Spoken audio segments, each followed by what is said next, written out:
Bonjour et merci de nous retrouver pour la Foi prise au mot, votre rendez-vous de formation chrétienne. A-t-on toujours considéré que la famille devait être un lieu d'épanouissement de chacun? Au cours des siècles, a-t-on toujours considéré qu'il fallait aimer ses enfants? Et pourquoi le père de famille n'a-t-il plus le droit de vie ou de mort sur toute sa maisonnée? À l'occasion du synode sur la famille qui se tient au Vatican ces jours-ci, je vous propose de revenir sur l'histoire de cette institution aussi vieille que l'humanité, mais qui a connu de nombreuses mutations depuis sa fondation. Grâce au recul historique, nous pourrons ainsi mieux apprécier ce qui se passe en ce moment à Rome et comprendre pourquoi la théologie de la famille est encore et toujours à approfondir. Pour pénétrer dans cette histoire de la famille, deux invités, l'historienne Agnès Valk, bonjour. Bonjour. Je l'ai dit, vous êtes historienne, vous enseignez à l'université d'Artois et vous êtes spécialisée dans l'histoire du couple, du mariage et de la famille. Vous êtes notamment l'auteur de La spiritualité conjugale dans le catholicisme français 16e, 20e siècle et c'est paru aux éditions du Cerf. Père Mathieu Dupont, bonjour. Bonjour. Alors vous êtes spécialiste de morale familiale et conjugale et vous êtes également le supérieur du séminaire de Versailles. Alors je vais vous poser à l'un à l'autre une question identique et vous allez, selon vos deux perspectives, essayer d'y répondre. On a l'impression, et je l'ai un peu dit dans le lancement, on a l'impression que la famille c'est une institution multiséculaire, millénaire, qui n'a jamais bougé. Est-ce qu'on peut dire que c'est une institution qui sera en quelque sorte fondée sur la loi naturelle, enfin, comme on aime à dire dans l'Église.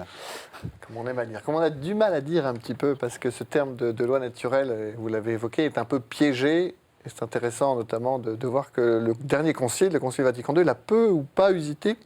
Pourquoi ? Parce que malheureusement, quand on utilise le terme de nature aujourd'hui, on réduit souvent la nature à son aspect biologique, matériel, alors que le terme de nature tel que l'Église le comprend, c'est vraiment de reconnaître dans l'homme un dynamisme, un déploiement, un devenir. Et donc, sous cet aspect, c'est vrai que le terme de loi naturelle est toujours recevable. Recevable dans le sens où il dit que l'homme est appelé à devenir ce qu'il est, comme peut dire saint Augustin de façon très célèbre. Et donc le mariage participe à ce devenir. Il a dans son histoire, il est passé par différentes étapes, différents reconnaissance, différents déploiements, alors des étapes qui ont pu être plus ou moins rapides, plus ou moins heureuses, mais il y a à reconnaître dans l'institution du mariage, et même dans la relation homme-femme, un devenir que l'Église a essayé peu à peu de reconnaître et peu à peu aussi a essayé d'élever à une réalité, mais nous en reparlerons, qui est bien sûr celle du sacrement. Donc le terme de loi naturelle est recevable, je crois, encore aujourd'hui pour décrire le dynamisme qui est appelé à se déployer dans la relation homme-femme, telle que, nous le croyons, Dieu l'a déposée. Alors, même question à l'historienne. Est-ce que, vous savez, au 19e, fin 19e, début 20e siècle, il y a eu ce qu'on appelait la crise moderniste, c'est-à-dire que les historiens ont fait très peur à la théologie chrétienne. Est-ce que vous êtes encore une inquiéteuse, une empêcheuse de penser en rond? Peut-être. Alors, c'est-à-dire que c'est un petit peu difficile parce que l'historien se base sur des sources. Alors, quand on a des sources, on se rend compte qu'il y a toujours eu, en fait, des familles, c'est-à-dire des gens qui sont liés par des liens de sang, hein, c'est important de le dire, hein, c'est la génétique un peu qui fonde la famille, et ils se sont regroupés selon cette logique, hein, une logique de gènes, de patrimoine génétique en commun, pour élever des enfants, pour faire advenir l'adulte dans l'enfant. Et donc ça, je pense que c'était vrai déjà presque au néolithique. Hein. Alors, cela dit, les formes de famille sont différentes parce que certaines cultures n'ont pas les mêmes caractéristiques. Hein, du point de vue de la famille, les familles peuvent être beaucoup plus larges, beaucoup plus étroites. Certains sont très soucieux des liens vraiment de sang, alors que dans certaines cultures, on est plus soucieux de liens affectifs ou de liens, autres types de liens que le père, la mère et les enfants. Mais grosso modo, j'aurais tendance à dire que ce qui émerge véritablement dans la culture occidentale et qui est une culture qui est en train de, je crois, contaminer, je ne sais pas si le terme de contaminer est bon, mais c'est peut-être un peu péjoratif, mais l'ensemble de la planète, c'est-à-dire que tout le monde se conforme un petit peu à ce modèle, c'est quand même le modèle de la famille occidentale, et je vais dire chrétienne, celle qui a été vraiment formée par l'Église, hein, c'est-à-dire papa, maman des enfants, c'est basé sur de l'affectif, et ça a comme vocation de durer un certain temps. Alors depuis depuis peu de temps, on pense que c'est quelque chose de très fragile. Ça n'était pas le cas dans les siècles auparavant. On pensait que c'était une institution qui devait durer. C'est un petit peu différent maintenant. Peut-être pour rebondir sur l'aspect de logique, alors qui peut nous aider, à mon avis, à comprendre justement cet aspect de loi naturelle. Parfois, j'utilise le terme de logiciel. C'est-à-dire qu'il y a quelque chose en nous, comme un programme, alors à prendre avec des pincettes, cette expression, mais qui a été déposé dans notre humanité et qui est appelé j'utilise le terme de déployer. Et tout l'enjeu, je crois, de la civilisation chrétienne, c'est d'humaniser, c'est-à-dire faire émerger dans les cultures, dans ceux que nous sommes appelés à côtoyer. Alors, il y a eu les différents... Bien sûr, l'expansion de l'Église nous a amenés à côtoyer différentes cultures, différents modèles. Ce logiciel que nous croyons être commun, de fait, à toute l'humanité, mais qui a pu s'exprimer de façon différente. Alors, on y reviendra certainement. Il y a quelque chose ici d'un peu blessé. Alors, le terme n'est pas à prendre d'un point de vue psychologique, mais dans la nature humaine. Et il y a une révélation qu'il est nécessaire aujourd'hui. Aujourd'hui, l'homme, par ses propres forces, ne peut pas totalement tout reconnaître, tout percevoir de son destin, du dessein de Dieu, nous le croyons. Alors, ces différences dans l'histoire, je crois, sont aussi à regarder dans cette perspective.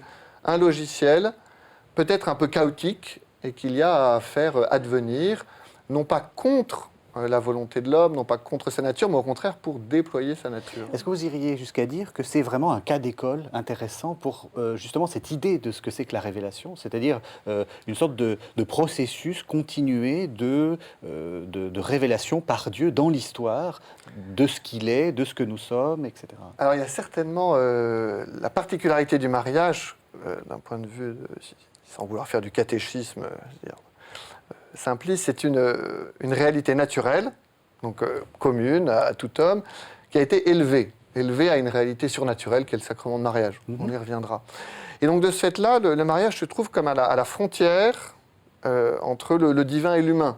Et de ce point de vue-là, c'est de fait une forme de cas d'école, parce que l'autre frontière que nous connaissons entre l'humain et le divin, c'est la personne même de Jésus, qui lui, portant ces deux natures humaines et divines, les a intégrés, et quelque part, toute chose étant égale, le mariage a ces deux natures à intégrer. Et tout l'enjeu de l'histoire du mariage a été de comprendre l'articulation de ces deux natures, en les vivant de façon plus ou moins paisible. Il y a pu y avoir des crispations sur l'aspect, on va dire, humain, on pourra en reparler, sociétal. On a pu figer le mariage dans certaines réalités de la société. On a pu aussi plaquer peut-être la réalité que je qualifierais de sacramentelle à certains moments. Il y a tout un enjeu d'une certaine souplesse à retrouver, mais une souplesse qui est fondée sur une certaine objectivité. Alors c'est tout le défi. Parfois on a l'impression que l'Église ne bouge pas parce qu'elle rappelle des choses qui nous semblent de fait un peu intangibles. Et puis parfois on voudrait que tout soit très variable. Et de ce point de vue-là, je reprendrai votre expression de cas d'école, il y a une articulation épineuse pour le mariage. Oui. Alors on va repartir en arrière, on va partir on revient à Jésus. Et alors, quand on regarde l'histoire du mariage, le temps de Jésus, dites-moi, Madame l'historienne, c'est pas très joli. Enfin, pour nos critères, pour nos critères modernes, parce que on peut être polygame. C'est possible. Le père de famille, alors il faut distinguer entre famille juive et famille gréco-romaine. Mais le père de famille a quand même une autorité qui est quand même, très très étendue. Et les enfants, est-ce qu'on les aime, est-ce qu'on les aime pas, est-ce que ce sont des choses, on ne sait pas trop bien. Et je crois qu'il faut revenir aux conditions matérielles de l'existence, c'est-à-dire que la vie est très précaire. Les enfants, jusqu'au 19e siècle, il y en a pratiquement 1 sur 2 qui meurent en bas âge, c'est-à-dire que pour arriver à atteindre l'âge de 20 ans, c'est vraiment une loterie, c'est 50-50% de chance. Donc c'est vraiment quelque chose de difficile. Donc on comprend que les parents soient obligés de s'approprier, si vous voulez, cet enfant. Donc le choix de l'enfant, dire le père a droit de vie et de mort sur les enfants, oui c'est vrai dans le droit romain, c'est aussi le fait qu'il y a une seule épouse légitime et le reste, ça n'est pas du mariage. Donc on fait tout de suite la distinction entre ceux qui vont hériter les enfants qui vont hériter, avec une femme qui a des spécificités particulières. En général, on a fait accord avec son père, et c'est pour ça que c'est la femme qui a ce titre, et les autres sont des concubines. Et ces concubines, ça peut être des concubines, je dirais, de cœur, des concubines plus charnelles, etc. Donc c'est dans ce... Il y a plutôt... disons que la famille est très polymorphe. Il y a de multiples manières d'être en famille à cette époque-là. Et c'est aussi la loi du plus fort. Et qui a le pouvoir, c'est l'homme. Et l'homme a le pouvoir jusqu'à une date très récente. Donc voilà, il a le pouvoir de vie et de mort, il a le pouvoir de décider qui sera sa femme légitime, qui ne la sera pas, etc. Et ce qu'apporte le christianisme, c'est de dire, voilà, il faut qu'une seule épouse. Donc celle avec qui vous vous mariez, c'est celle que vous aurez pour toute la vie. Et c'est là la parole, c'est que, bon, comme on dit, il n'y a plus de femmes, il n'y a plus d'esclaves, etc. On met tout le monde sur une même ligne. Et du coup, ça transcende les barrières sociales. Hein, puisque le mariage était quand même assis sur des différences sociales. Hein. On épousait celles qui étaient citoyennes et on ne pouvait pas épouser... des femmes de conditions inférieures. C'est le grand drame d'ailleurs de Saint-Augustin, hein, qui ne peut pas épouser celle qu'il aime parce qu'elle n'a pas le même statut social que lui. Donc la grande parole de Jésus là-dessus, c'est cette parole lorsqu'il dit qu'en fait on ne divorce plus. Enfin, parce qu'on pouvait répudier sa femme hein, dans le judaïsme. Dans la loi de Moïse, il y avait cette possibilité. Et est-ce que pour vous, c'est ça la nouveauté Alors, peut-être qu'il y a, pour rebondir un peu sur ce que vous évoquez, c'est vrai qu'il y a à distinguer les réalités du mariage à l'époque de Jésus. Il y a d'abord, je crois, à reconnaître dans la famille juive, et notamment à propos des enfants, c'est une bénédiction. Enfin, lorsqu'on est béni de Dieu, eh bien, on a des enfants. Et donc, de ce fait-là, on n'est peut-être pas dans une relation qu'on qualifierait d'affective aujourd'hui, mais dans une reconnaissance. Enfin, les enfants sont un bien, mais le terme est un peu... on va dire réducteur, plus un bien au sens plein, enfin, une bénédiction de Dieu. À tel point, vous vous souvenez dans l'Écriture, le drame d'Abraham, qui n'a pas d'enfant et on va aller jusqu'à ce que Sarah, son épouse, va lui demander de faire un enfant avec Agar, ça va être Ismaël, et puis finalement Isaac va devenir de l'union de Abraham et Sarah. Et donc, ça peut nous choquer, on se dit, mais c'est pas correct. Voilà. Mais pour dire aussi qu'il y avait comme cette bénédiction qui était telle qu'on pouvait passer par des moyens qui nous sembleraient aujourd'hui totalement immoraux et inacceptables. Mais c'est là où j'évoquais un peu tout à l'heure le devenir, c'est-à-dire que peu à peu, eh bien, des réalités qui semblaient pas si évidentes à accueillir vont l'être. Et si on repart aussi un peu sur ce que vous évoquiez, le mariage ou la famille dans la culture gréco-romaine, on est, c'est vrai, sur des contrats, mais des contrats qui sont bons aujourd'hui. On se dirait, mais non, c'était des mariages arrangés, mais en fait, il y avait une forme de protection qui était engendrée par ces contrats. Pour la femme et pour les enfants. Hein. Les femmes mariées avaient plus de droits que les concubines. Hein. Donc c'est évident qu'il fallait chercher ce statut social. Et c'est vrai que le christianisme a aboli quand même ces frontières sociales. Pas complètement, bien évidemment, mais c'était quand même l'objectif. Hein. Et les premiers chrétiens se sont mariés comme... le faisaient les autres dans leurs contemporains. Voilà. Et c'est progressivement qu'il y a eu l'appel à l'Église. C'est-à-dire que ça semblait tellement fort, finalement, de créer ces liens entre deux familles, parce que c'est des liens entre deux familles, des liens entre deux personnes, et des liens charnels, comme je dis, pour transmettre un patrimoine génétique, hein, c'est extrêmement fort, que forcément... on a appelé des prêtres pour bénir l'union. Et c'est comme ça que la famille et le mariage gréco-romain s'est transformé en mariage chrétien. Et c'est vrai que ça, il faut le recevoir. Et cet aspect du contrat, à mon sens, garde sa force encore aujourd'hui. Parce qu'il y a quelque chose d'objectif, quelque chose qui semble détaché des liens affectifs ou sentimentaux. Vous n'êtes pas pour les mariages arrangés? Je ne suis... L'expression est... Enfin, la question, je n'en ai pas de ce genre-là. Les mariages... Mais les mariages arrangés, j'allais presque dire, pourquoi pas? Pourquoi pas, mais après, en respectant la liberté de chacun, on connaît tous, peut-être dans une génération un peu plus âgée, des mariages arrangés. On a fait rencontrer un tel.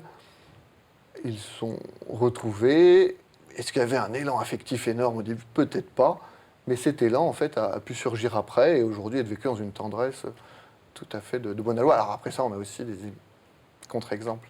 Mais peut-être pour revenir sur la façon dont le christianisme a appréhendé cette réalité du mariage telle qu'elle s'est présentée à lui, notamment dans la culture gréco-romaine.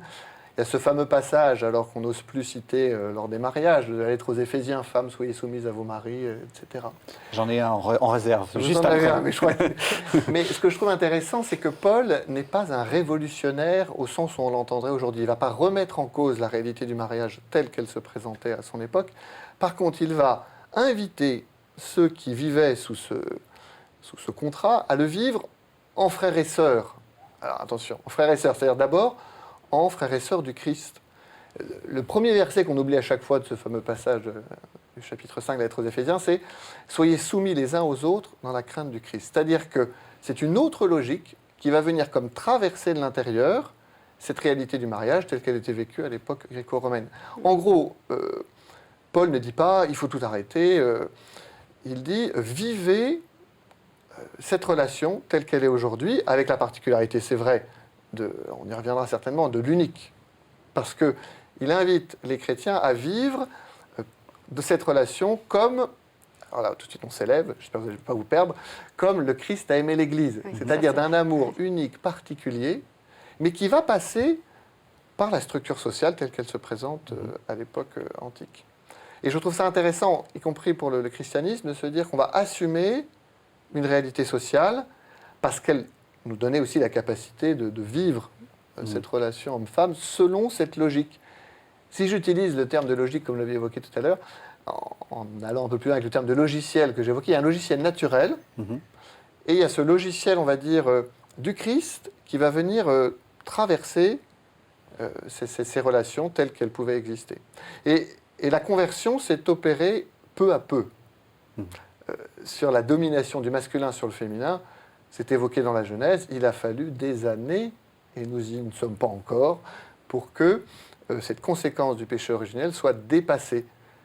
Alors, bien encore un petit peu de travail, à mon avis. Alors, je vous propose justement ce que je vous avais promis, un texte qui fait un peu bondir notre conscience moderne. J'ai pas pris l'épître aux Éphésiens, pardon. J'ai pris la première épître de Pierre, c'est le chapitre 3, les versets 1 à 7. Vous de même, femmes, soyez soumises à vos maris, afin que même si quelques-uns refusent de croire à la parole, ils soient gagnés sans parole par la conduite de leurs femmes en considérant votre conduite pure, respectueuse. Que votre parure ne soit pas extérieure, cheveux tressés, bijoux d'or, toilettes élégantes, mais qu'elle soit la disposition cachée du cœur, parure incorruptible d'un esprit doux et paisible qui est d'un grand prix devant Dieu. C'est ainsi qu'autrefois se paraient les saintes femmes qui espéraient en Dieu étant soumises à leur mari, telle Sarah qui obéissait à Abraham, l'appelant son Seigneur, elle dont vous êtes devenues les filles en faisant le bien et en ne vous laissant troubler par aucune crainte. Vous, les maris, de même, menez la vie commune en tenant compte de la nature plus délicate de vos femmes. Montrez-leur du respect, puisqu'elles doivent hériter avec vous la grâce de la vie, afin que rien n'entrave vos prières. Voilà, donc la première épître de Pierre. Alors, l'émission avance, donc on va essayer d'aller dans le temps, surtout qu'on a beaucoup de chemin à parcourir. Le Père l'a dit, il y a quelque chose qui est, j'allais dire, propulsé par Jésus, enfin une idée, etc., qui met du temps à se mettre en place. Ces questions de polygamie, on cite souvent Charlemagne, qui avait je ne sais pas combien de femmes. Il n'était pas polygame réellement, parce Oui. qu'il n'avait qu'une femme, mais il avait des concubines. Alors ça a été le grand effort de l'Église pendant une grande partie de la période qu'on appelle le Moyen-Âge, c'est d'essayer de dire aux puissants de n'avoir qu'une femme et de respecter en fait le mariage tel qu'il était vécu dans les couches populaires, c'est-à-dire par plus de 90% de la population. Parce qu'on sait par exemple que sur les terres et des grands monastères dès le 9e siècle, on avait des familles qui ressemblaient aux nôtres, hein, papa, maman, les enfants, et pour la vie, et puis les gens n'avaient pas l'air plus malheureux que ça de cette obligation de fidélité. Et donc voilà, c'est les puissants, parce qu'il faut être très riche pour être polygame. Et ça, on l'oublie toujours. hein. Et donc, seuls les puissants pouvaient avoir plusieurs épouses. Et donc, progressivement, l'Église a réussi à ce que cette loi d'anti-polygamie soit respectée. Bon, les rois de France ont toujours eu des maîtresses, et la même chose aussi dans les autres pays. Voilà. Mais c'est sûr que la population, elle, vivait beaucoup plus la monogamie qui, de toute façon, était imposée à tous, et même cette fidélité, dans la mesure où on pense. Les historiens disent que, par exemple, en France, en tout cas, au XVIIe, XVIIIe siècle, un peu moins au XVIIIe, mais surtout au XVIIe siècle, il y avait très peu de naissances hors mariage, il y avait assez peu de bâtards, etc. Et comme il n'y a pas de contraception, on peut penser que les gens étaient relativement fidèles et vivaient dans le mariage, un mariage d'ailleurs plus court que la perspective, due à la mortalité. À la mortalité, bien sûr. Alors, l'autre surprise, quand on regarde un peu les choses, c'est que l'Église met du temps avant de déclarer le mariage comme un sacrement. C'est quelle époque, à peu près? C'est le Concile de Trente. Donc Alors, c'est avant, hein, c'est dès le 9e siècle, après au 12e siècle, les 30 ne fait que réaffirmer cela à cause des protestants qui, eux, ont introduit un peu de divorce, etc. Sur le fond, je ne pense pas que ça change. Enfin, le protestantisme a vraiment recueilli l'héritage du catholicisme, parce que même les cas de divorce sont des cas très spécifiques, très particuliers, donnés au compte-gouttes. Mais c'est vrai que le Concile de Trente a bien réaffirmé, parce qu'on est dans a figé, entre guillemets, le septénaire sacramentel, c'est-à-dire il y a 7 sacrements. Voilà. Et donc le mariage, de fait, a eu une histoire où l'aspect sacramentel, au sens où nous l'entendons aujourd'hui, d'un signe tangible qui manifeste la présence et l'action de Dieu, n'était pas si évidente. Mais il faut savoir aussi, avant, la notion de sacrement était elle-même assez fluctuante. Il y avait dans le début de l'ère chrétienne. Et donc, de fait, le christianisme a pu reconnaître la valeur particulière du mariage. Et s'embarquant dans, j'allais dire, une histoire qui, aujourd'hui, peut sembler un peu plus difficile à porter, parce que si réellement, et je fais les petits bons, mais on va revenir, le dernier concile a appelé le mariage comme une quasi-consécration, enfin c'est un terme qui est très fort, qui a ensuite été développé par la pensée de Jean-Paul II, eh bien ça dit qu'il y a quelque chose qu'on est obligé de recevoir, et que l'on reçoit, vous l'évoquiez dans votre question tout à l'heure, de la personne même du Christ, qui lui a semblé, alors sans avoir beaucoup de paroles sur le mariage, hein, le Christ en a quelques-unes, mais dire que là il y a un lien qui n'est pas anodin, un lien qui n'est pas comme les autres, un lien qui a un sens différent. Et c'est vrai qu'il a fallu, je l'évoquais et vous l'évoquiez, des siècles pour que ce lien devienne unique. Il y avait l'épouse officielle et puis quelques concubines, même nos fameux rois de France en sont des exemples. Je crois qu'il y a une intégration affective qui s'est opérée, je dirais, et qui s'opère encore, car l'intégration n'est pas faite entre la femme avec laquelle je vais avoir des enfants qui vont être héritiers, qui sont souvent l'occasion d'alliances de famille, et puis celle avec qui je vais avoir des sentiments, je vais exercer ma sexualité, qui était une autre. Et peu à peu, eh bien, en fait, ces deux types de femmes, en fait, ont comme été intégrés. Alors intégrés, c'est pas encore gagné, parce que je crois pas qu'aujourd'hui on puisse totalement dire ça. Aujourd'hui, on est plus, mais on y reviendra certainement, sur la toute-puissance du sentiment. C'est-à-dire que maintenant, ce qui prime, c'est le sentiment, c'est l'affectif. Et alors, de s'engager sous un mode un peu contractuel, voilà, on est dans un nouvel équilibre à retrouver. L'Église aussi, historiquement, surtout au Moyen-Âge, s'engage beaucoup dans les questions d'endogamie, de liens de parenté. Parce que les cousinages sont de plus en plus compliqués. Oui, c'est-à-dire que l'Église est la seule à légiférer sur la question, puisqu'il n'y a pas d'État finalement assez fort pour le faire.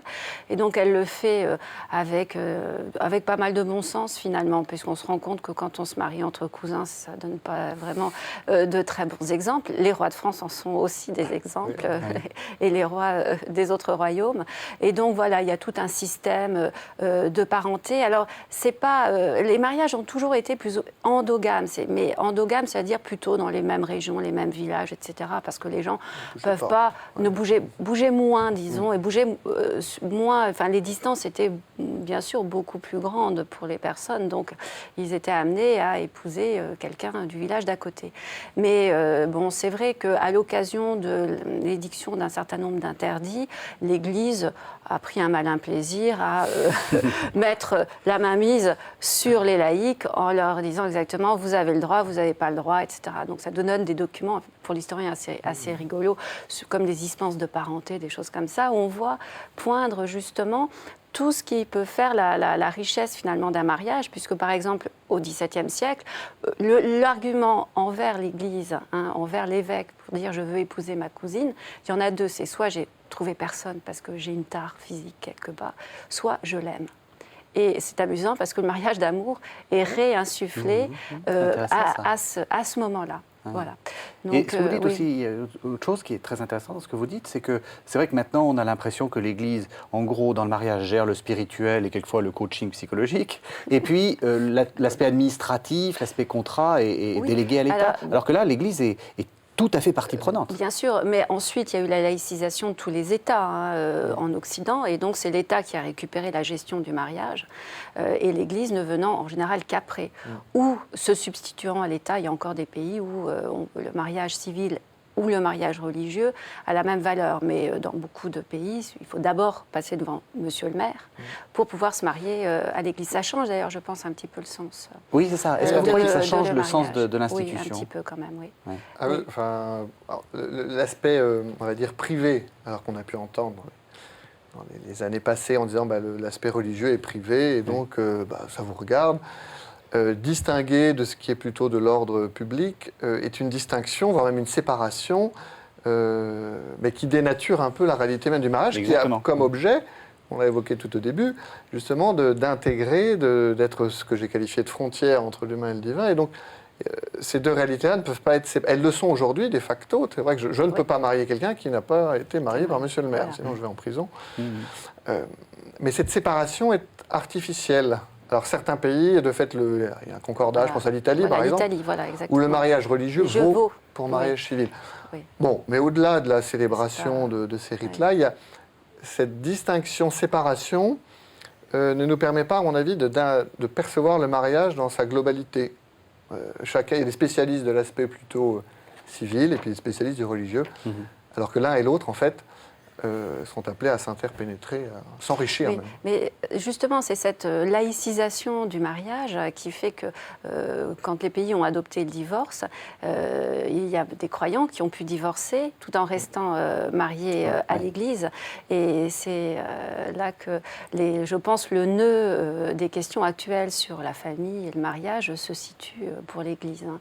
Ce qui n'était pas le cas il y a encore 20 ans, mais il y a eu vraiment des changements extrêmement rapides depuis une cinquantaine d'années sur la famille et sur la manière dont la plupart de nos contemporains vivent leur famille, avec peut-être un moindre goût pour l'institutionnalisation du mariage, alors qu'il y a, je pense, toujours une demande profonde de cadres, de normes, etc., mais on diffère dans le temps.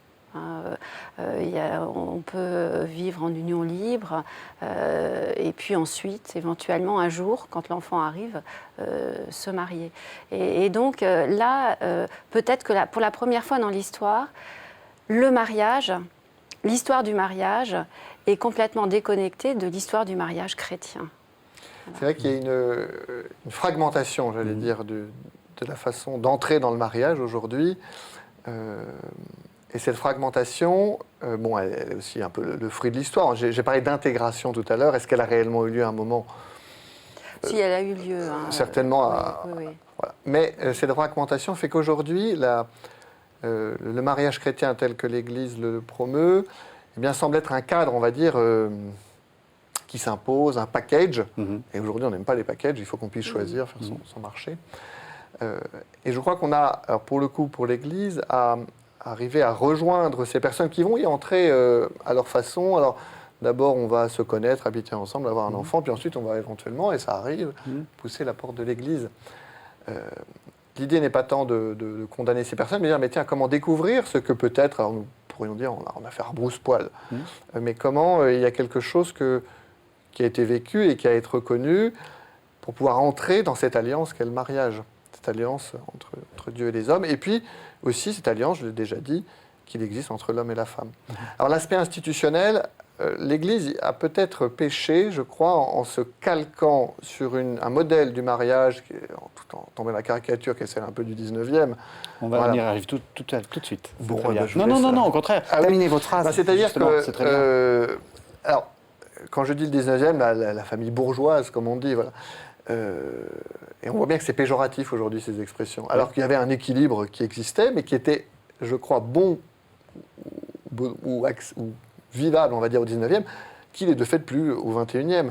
Et donc il y a malheureusement ce schéma qui reste un peu le modèle.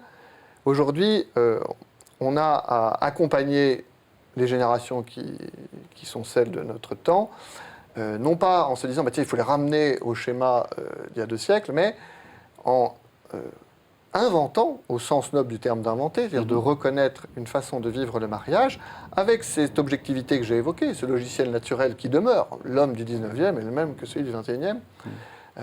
Et avec cette façon dont Dieu veut rejoindre aujourd'hui ces hommes et ces femmes. C'est tout le défi, je crois, de notre temps, et que le défi qu'il va falloir relever, parce que sinon... ça... Alors, on va arriver au 20e, enfin, en passant par le 19e, et je vous propose qu'on entende un texte que tous les petits-enfants ont appris quand ils allaient à l'école primaire. C'est le fameux texte « Lorsque l'enfant paraît » de Victor Hugo. C'est paru dans les Feuilles d'automne. Ça date de 1831. Lorsque l'enfant paraît, le cercle de famille applaudit à grands cris. Son doux regard qui brille fait vibrer tous les yeux. Et les plus tristes fronts, les plus souillés peut-être, se dérident soudain à voir l'enfant paraître, innocent et joyeux. Enfant, vous êtes l'aube, et mon âme est la plaine, qui des plus douces fleurs embaume son haleine. Quand vous la respirez, mon âme est la forêt, dont les sombres ramures s'emplissent pour vous seuls de suaves murmures et de rayons dorés. Car vos beaux yeux sont pleins de douceurs infinies, car vos petites mains, joyeuses et bénies, n'ont point mal fait encore. Jamais vos jeunes pas n'ont touché notre fange, tête sacrée, enfant aux cheveux blonds, bel ange, à l'auréole d'or. Alors, Agnès Val, qu'est-ce que ça, c'est vraiment, un texte qui vous semble très caractéristique du 19e? On parle de famille, on parle d'amour dans la famille, et puis on centre tout autour de l'enfant. Oui, alors oui, c'est vrai. Hein. Il y a une sentimentalité qui apparaît au XIXe siècle qui est absolument indéniable. Bon, elle était déjà au XVIIIe siècle, hein, mais là, elle s'est renforcée, en France en tout cas, chez nous, par la Révolution française. Parce qu'il y a eu 2 phénomènes. La Révolution française a été très sanglante, donc on a eu un repli sur la famille et sur les valeurs familiales. C'était le seul refuge finalement, un petit espace de paix, de tranquillité où on ne craignait pas grand-chose. Et la seconde chose a été le fait que progressivement, les progrès médicaux, la médecine, etc., ont permis une amélioration de la vie des personnes. Donc, il y a un peu plus d'enfants. On est très replié sur la famille. Et donc, on va s'épancher. Donc, c'est l'époque du romantisme. Je ne suis pas sûre que ça veut dire tout à fait... Enfin, c'est l'expression qui change, pas tellement le sentiment vis-à-vis des enfants. Hein, toujours eu des gens qui ont aimé leurs enfants et toujours des gens qui n'ont pas aimé leurs enfants, voilà. Mais on le dit avec beaucoup, beaucoup de larmes et avec des trémolos dans la voix.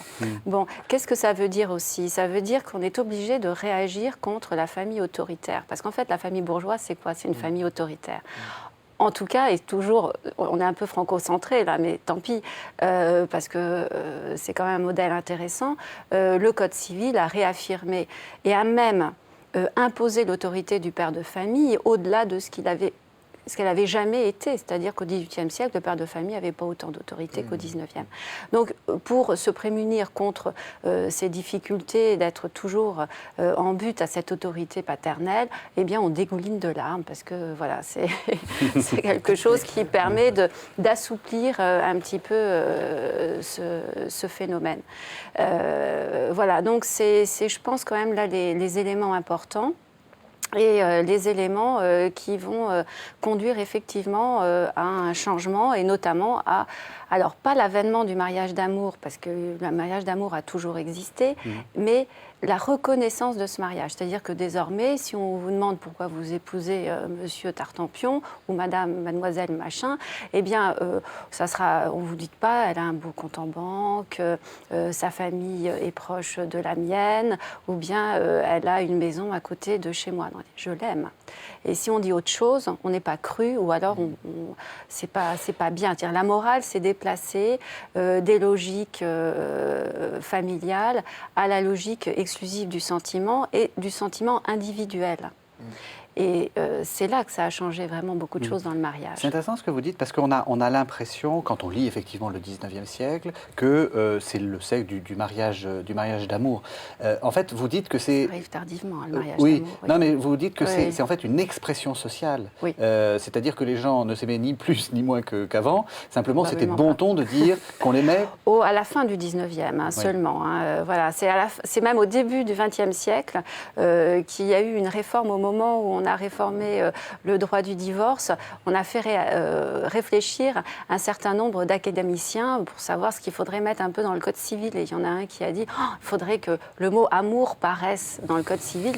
Ainsi, à la mairie, le maire pourrait mettre en face des responsabilités, des vraies responsabilités, les futurs époux. Il devrait dire les futurs époux, non seulement ont vocation à la fidélité, à élever des enfants et à se porter assistance, mais il faut aussi qu'ils s'aiment. Alors ça n'a pas été introduit du tout dans le code civil parce que c'est quelque chose d'impossible. Alors ils s'en rendaient compte eux-mêmes parce qu'ils savaient que l'amour est quelque chose d'un peu fluctuant et que c'est quelque chose peut-être à éduquer.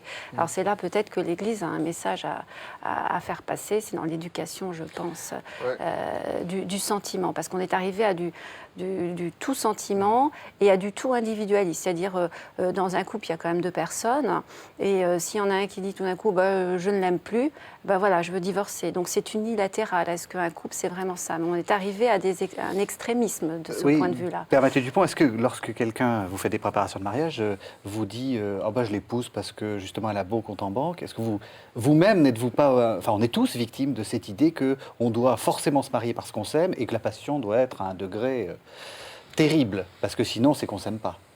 Oui, aujourd'hui, c'est le critère un peu ultime, et à tel point que c'est un critère qu'on a poussé tellement, c'est qu'à partir du moment où on a un lien affectif, proche d'un lien conjugal avec qui que ce soit, eh bien, on a droit au mariage, passage. Alors c'est vrai que ce surinvestissement dans l'aspect un peu sentimental, aujourd'hui, date certainement un peu...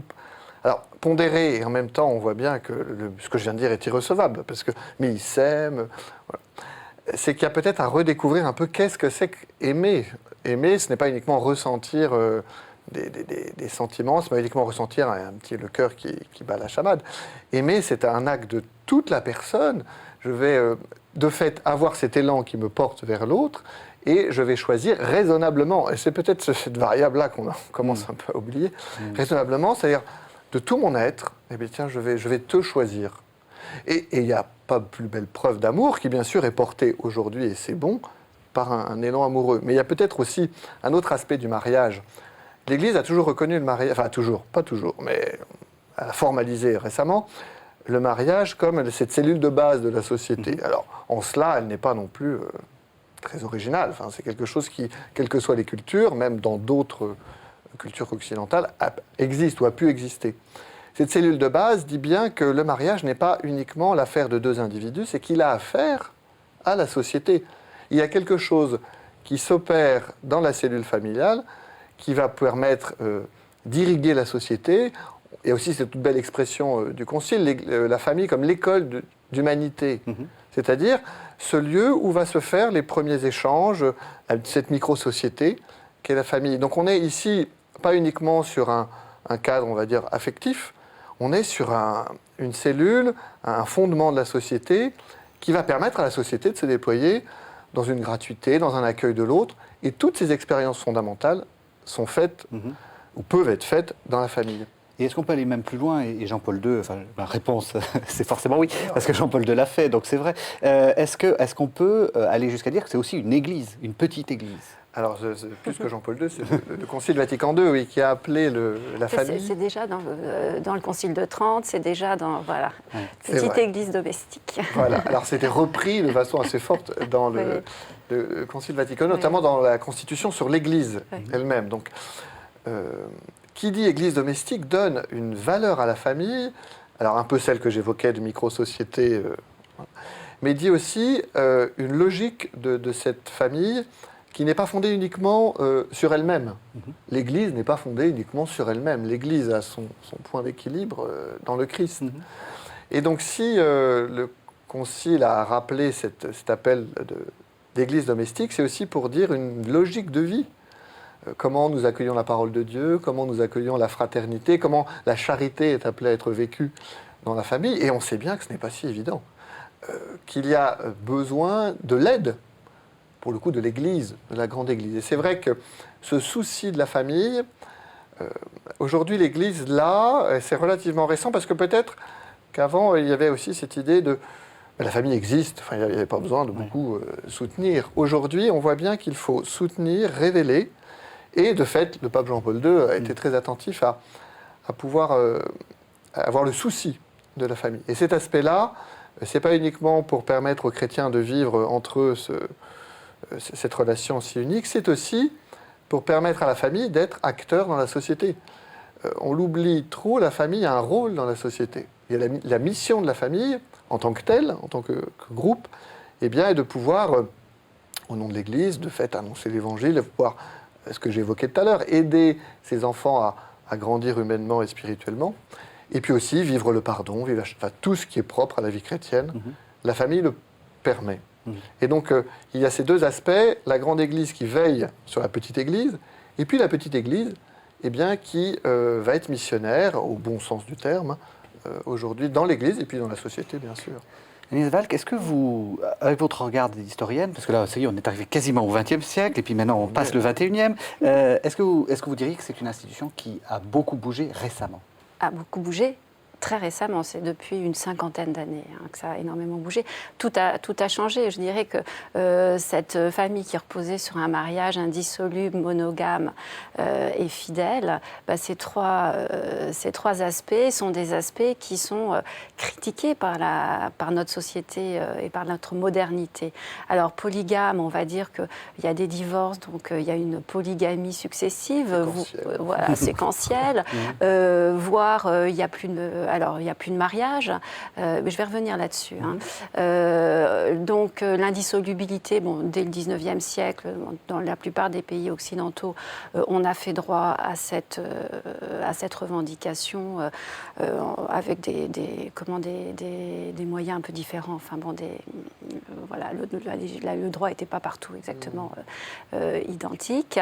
Et puis, la fidélité, je dois dire, dans notre société, depuis 4-5 ans, on est quand même interpellé par un certain nombre de sites qui sont censés inciter à l'infidélité et à le revendiquer. Donc on a vraiment... C'est un discours qui... je ne dis pas que l'infidélité a été inventée il y a 5 ans, mais elle devient socialement admise, c'est ça que vous voulez dire? Elle est socialement admise, elle est encouragée, elle est promue, c'est de l'incitation et ça n'est plus réservé qu'aux hommes. C'est-à-dire qu'on incite les femmes à être infidèles. Jusqu'alors, pour être infidèle, il faut quand même un homme et une femme. Donc, mais les femmes étaient tues, elles n'apparaissaient pas dans l'histoire. Elles étaient quand même très victimes. Qu'une femme dise « moi, je veux être infidèle, je veux avoir des aventures », etc., c'est quand même très, très nouveau. C'est extrêmement nouveau. Donc on incite la femme à avoir un comportement en fait sexuel identique à celui de l'homme. C'est une sorte de rattrapage, c'est de l'égalité entre l'homme et la femme. Donc tout ça, c'est des incitations. Et donc quand on est plongé dans notre société à l'heure actuelle, on a ça. Et on a aussi une société très, comme dit le pape, consumériste. Et c'est vrai, hein, on consomme des conjoints, on consomme même des enfants. Parce que comme on fabrique les enfants, maintenant un peu comme on veut, eh bien on en veut, on en a, on n'en veut pas, on n'en a pas. Et donc on a l'impression qu'on a un enfant vraiment objet. Hein, c'est extrêmement frappant. Alors tout ça, ça traverse notre société. Moi, ce que je constate aussi par des travaux, pas vraiment de sociologue, mais enfin ce que j'essaie de voir, c'est que les gens sont plus attachés au modèle traditionnel qu'il n'y paraît. Et on nous dit beaucoup, par exemple en France, qu'il y a beaucoup de divorces, certes, mais 75% des adultes qui vivent en couple sont mariés. Alors peut-être pas mariés dans l'église, mais mariés devant le maire. On a quand même 2 tiers des enfants qui vivent plus que 2 tiers des enfants qui vivent dans des familles qu'on pourrait qualifier de normales, même si j'aime pas tellement ce terme, mais disons traditionnelles, avec leur père et leur mère. Donc on a quand même il y a une recherche, une volonté de vivre dans des cadres un peu traditionnels qu'il ne faut pas non plus sous-estimer. Mais je crois que c'est... De fait, il faut entendre cela. Oui, aujourd'hui, il semble que le modèle idéal, c'est de changer, d'aller à gauche, à droite.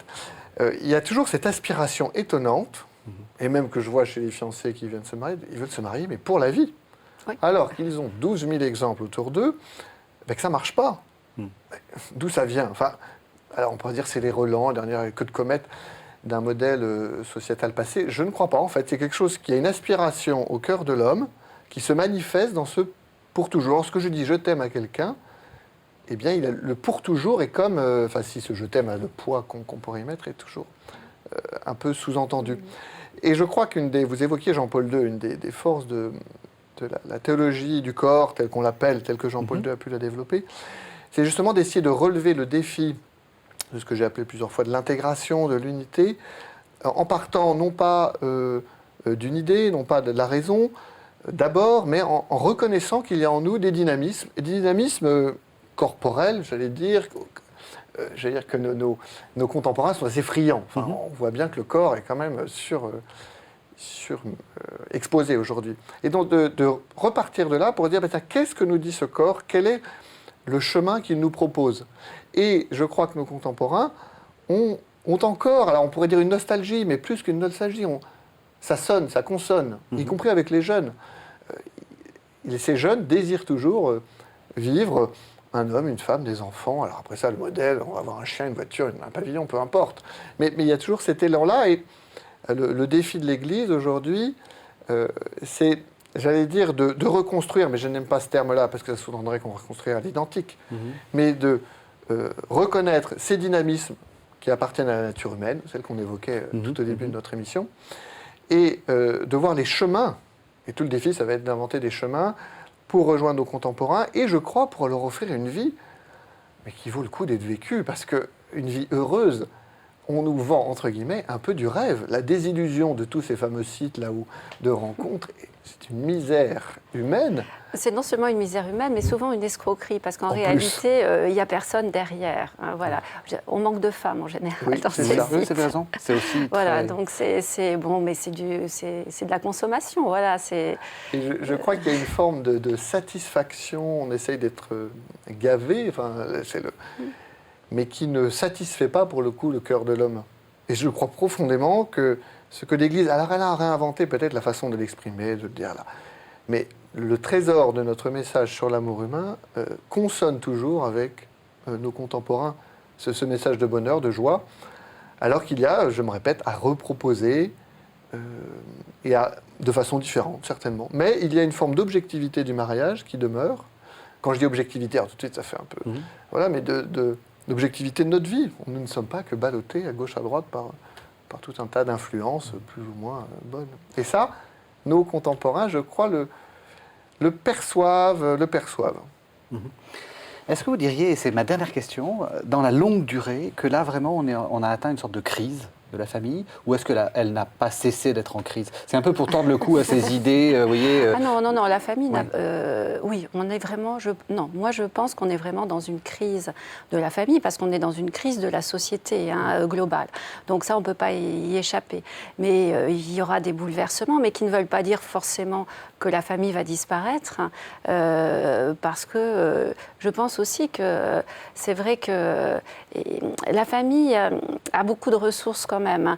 Bon, ce que je veux dire, c'est qu'on a un peu l'impression que la famille, c'est une sorte de moteur qui va un petit peu en s'accélérant. C'est-à-dire qu'il y a un modèle qui s'est longuement échafaudé, on arrive au mariage sacramentel, et puis ça, tout d'un coup, ça s'accélère, et puis on arrive à l'idée que bon, il faut insuffler un peu de divorce, un peu d'amour, etc. Et là, on est un petit peu dans la période d'emballement, où il faudrait peut-être mettre un coup sur l'accélérateur, mais à chaque fois qu'il y a eu des crises ou des mini-crises, la famille s'en est sortie. C'est quand même la structure familiale qui, me semble-t-il, est restée seule dans les pays communistes quand il y a eu ces pays, de communisme dans certains pays de l'Est, qui est restée la seule institution quasiment debout,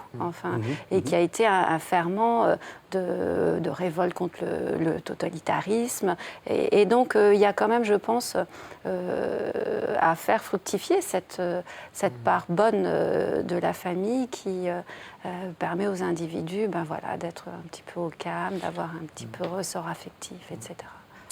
Dernier mot. Dernier mot, en fait, ce qui me vient, c'est le mot de fraternité. Alors, ça peut paraître complètement décalé par rapport à la famille, mais je crois qui fait partie de nos fameux liberté, égalité, fraternité, mais la fraternité entre nous, voilà, permettrait de replacer chaque chose à sa place et de ne pas chercher à appliquer le terme de famille sur une seule, mais aussi sur une multitude, sur une multitude plutôt de relations possibles. On aurait à vivre ces fraternités. La famille reprendrait, j'allais dire, sa place et sa juste place.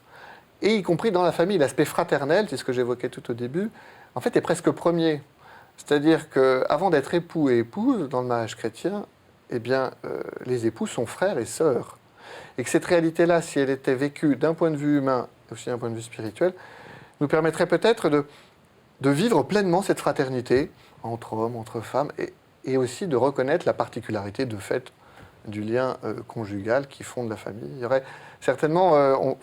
tout ne passe pas, j'allais dire, par une focalisation sur la famille. Il y a un équilibre de la société, certainement, à retrouver. Merci à tous les deux. Alors je rappelle votre livre, Agnès Valk, La spiritualité conjugale dans le catholicisme français du XVIe au XXe siècle, et c'est paru aux éditions du Cerf. Merci vraiment à tous les deux pour cette difficile exercice de balayage d'une longue histoire. Merci de nous avoir suivis. Vous pouvez retrouver cette émission autant de fois que vous le voulez sur le site de la chaîne www.ktotv.com. À la semaine prochaine.